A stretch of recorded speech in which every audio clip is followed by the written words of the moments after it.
Congress guest house కాదు, Andhra Pradesh registration AP Bhavan. నువ్వు పోయి ఒకసారి పోయి చూడాలంటే ఒరిస్సా భవన్లు ఏం చేశారు, గుజరాత్ భవన్లు ఏం చేశారు, తమిళనాడు భవన్లు ఏం చేశారు చూడిపోయి. Land farm do you tell your government. ఎవరు నేర్పించారు నాకు అర్థం కాలేదని. ఏం 10 రూములు తీవయ్యా హోటల్లో, ఏమవుతుంది? ఎమ్మెల్యే వచ్చి తీవా నువ్వు? మాస్కి సపోజ్ 50 మంది ఎమ్మెల్యేలు వస్తే నువ్వు రూములు తీవా బయట? ఎందుకు తీస్తావు? తెలీదా నాకు ప్రొసీజర్ గవర్నమెంట్ రన్ చేయడం?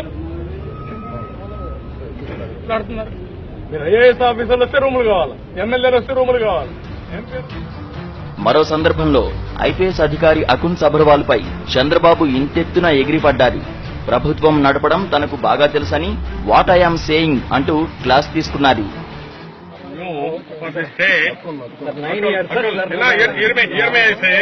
Before that what happened in the state తెలుసా?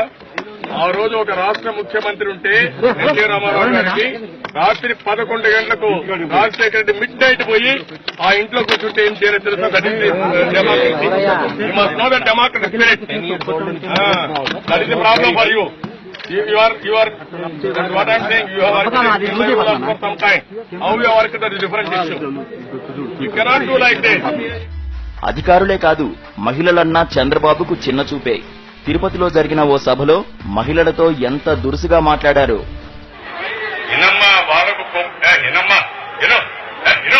ఊరికి తెలివి ఎక్కువైపోయింది నీకు ఈ మధ్య కాలంలో. అదే వస్తాం సమస్యలు.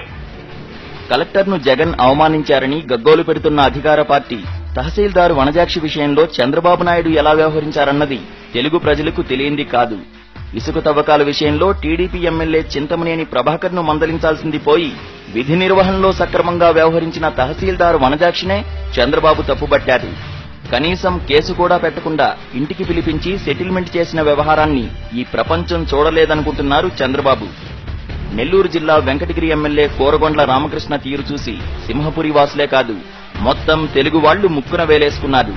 2014లో జడ్పీ చైర్మన్ ఎన్నిక సందర్భంగా జడ్పీ సమావేశ మందిరంలో సృష్టించిన రభస అంతా ఇంత కాదు.